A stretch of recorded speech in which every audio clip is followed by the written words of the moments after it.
UK court ruling in bride price dispute. So, Bal sent me this earlier, and I was like, we got to talk about this because he knows I'm getting married. I'm not asking for no down payment, but no, you don't ask. She does. Okay, so take me through what happened. Well, why do you just Google first? What's a dowry? So a dowry is a promise of a down payment. Google it. Why? Because let's be accurate with this whole thing here, okay? Because you're getting married. I'm not getting a dowry. Okay, full disclaimer: I'm not getting a dowry. Okay, no, right? You're I want to not, make this clear. She is. The amount of property or money bought by a bride to her husband on their on their marriage. Yeah. So she owes me money. Right, on a dowry, right? But we do it the opposite way in Asian culture. We give the woman gold as part of the dowry for wedding. If it all goes, shit! All right. That's where that's where the gold comes from, kid. I thought the goal was just being nice. Being nice, yeah, just being nice. Yeah, right. Yeah. There are so many stupid traditions and cultures we have. It's unbelievable, right? You know, like I think when I got married, the phrase we always heard was, "It's Suggan." What Suggan? Why would we do that? Suggan. And Suggan means what exactly? Blessing. It's zero to do with religion, so it can't be a blessing. Yeah, it's just culture. It's culture. Nothing to religion at all. You got to wear eyeliner. Why? Suggan. Fuck off. You got to pay your sister. Why? Suggan. What? You got to put this on your turban. No, I don't. Yeah, you do. It looks pretty. I don't give a fuck. Get off. Suggan. Right? Suggan. You got to eat this. Laddu's got nuts inside it, Indy. Yeah. Mum, I'm allergic. It's Suggan. It's like, I'm fucking allergic. I've got a photograph of Indy. Like, there's a laddu here. He's like this. Like, get away from me. I'm allergic. Yeah, I'll pull my head out the way, and Mum's like, "What?" And I'm like, "Hello." You want to kill me? Right? I'm not backy. I'm sat there thinking, yeah, feed the bastard, right? Because I've got history on this whole thing with Indy, right? Because you want to EpiPen me. I want to EpiPen you, man. So, backup story here. When Indy was first allergic, he had when you have allergic responses, the first one's relatively mild. The second one's normally a lot worse. His first one ever was he got a slightly swollen lip from I think it was an amaretto style ice cream. Had a nut inside it, right? Yeah. And so he swollen lip and like, oh wow, his lip's swollen. That's a bit bad. Cool. And then another time, I don't know what you ate second time round. Something else. No, it was the same night. It was the same night. You had the lip first, and then that was a separate incident, wasn't it? It wasn't the same incident. My lip swelled, and I was like, "What's wrong with my lip?" And it was getting big. And then I said, I'm struggling. I said, my throat's getting a bit weird. At this point, I got in my car, drove to 24-hour Boots, bought a shed load of Piriton, drove back, gave him like 4 spoonfuls because you can't overdose on Piriton. You kind of can't. Long story, but you can't. Yeah. And gave it to him, and then drove him to A&D. On the way to A&D, I have a nice car, by the way. I quite like my car. It was a very lovely car. Driving, Indy goes, Mercedes CLS. Bow, in the front, bow, I'm going to hell. That's okay, kid, open it up. No, bow, sorry, can't help it. Straight into the footwell. Straight on the floor. Just like, woof. I'm sorry, man, I'm sorry. I'm like, dude, man. Tony said, I'm sorry. It was 3 times. It was 3 times. Open the fucking window, but okay, fine, cool, whatever. Get to hospital, check him in. Hospital was crap because whatever. They go, well, you've had Piriton, you've thrown up, you're still breathing. Not much more you can do now. You're fine. Right. You're alive. So Indy's all sorry and sad. I had to clean my car with like bin bags and just, it wasn't the prettiest way in the world. And I've always made him promise, all right, that's fine. But whenever you get allergic reaction, give me the EpiPen. There have been times. There have been a couple but I occasions. haven't been there when it happened, man. No. There have been occasions that I've had a reaction, but I've just got the Piriton in time, that's all. Ah, right. So the Piriton is basically jab blocking me, is what it comes down to. I see. It's jab blocking you. Wow. Right. That's a new version of cock block, people. Hey, man, jab block, that's it. Jab block. So, yeah. Going back to this dowry story. Dowry story, right. So, essentially, what it comes down to, they call it mer in Islamic weddings, is what the groom side promised the bride. Mm-hmm. Right? Is an Islamic tradition and culture. All right, cool. Well, this wedding that happened was, I haven't got this in front of me, by the way, I'm just going back from memory. Yeah. The wedding happened, they got divorced, and she goes to her in-laws, where's my mer? Now, a lot of times, with Asians especially, there's a lot of braggadocio culture of you going over and above what you can actually afford. Yeah. They were like, well, we'll give you, I think the total was 55k. They go to her, here's 5k, done.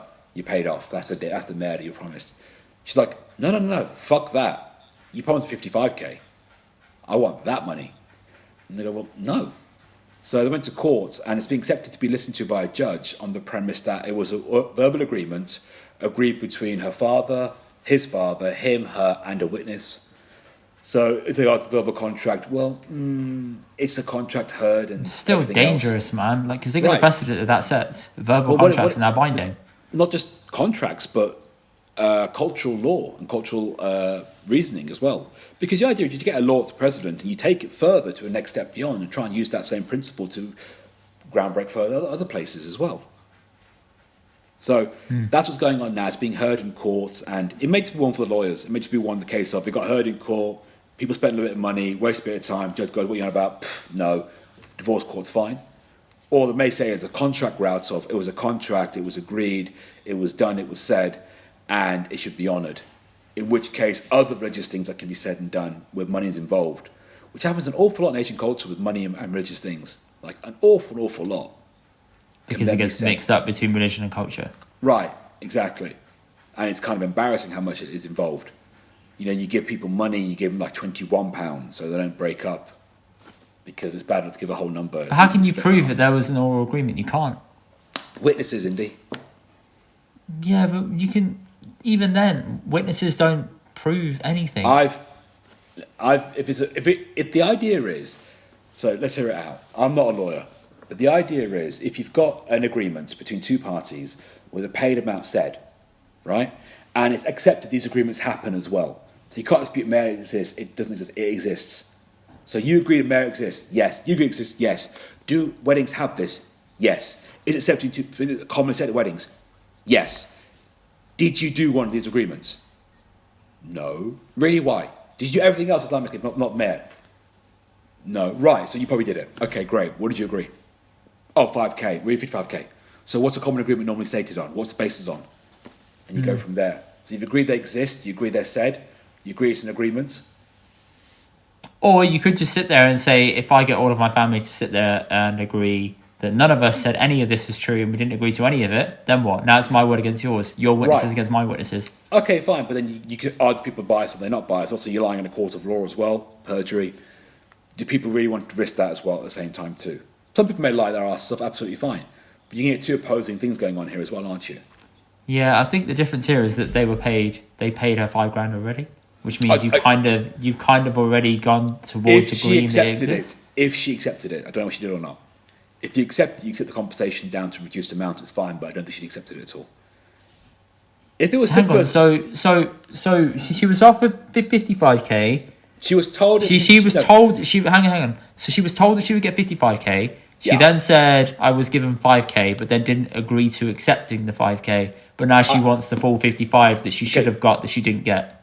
I think that's what happened. I haven't got the full thing in front of me, and also don't forget I'm going from a news article here.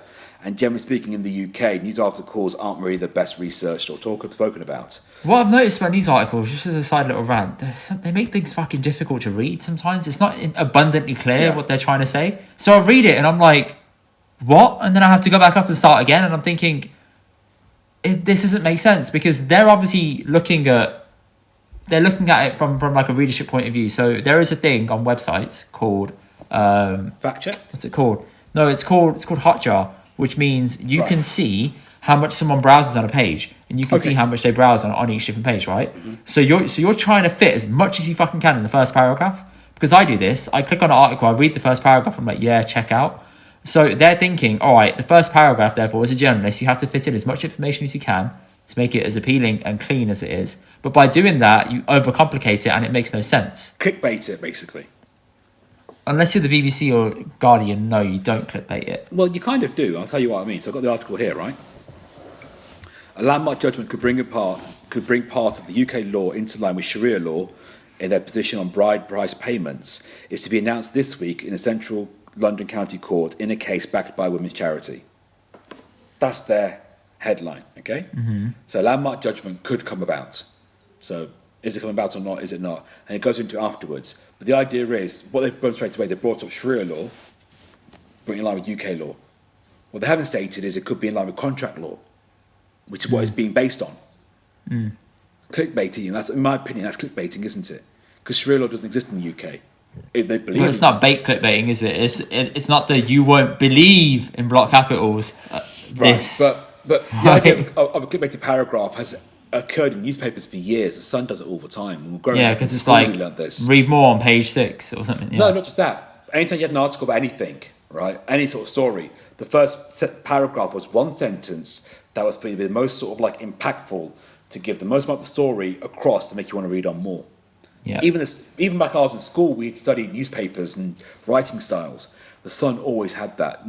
Tabloids always had that to get you engaged. The Sun have it down to a T. I'll give them that. They're very good copywriters, and they know how to get people on it. And journalistically, funky headlines and stuff. The funky headlines and stuff. It works. Yeah. So here we go. So previously, mayor cases have been heard in court already, but only written ones. This is the first time it's been a verbal agreement.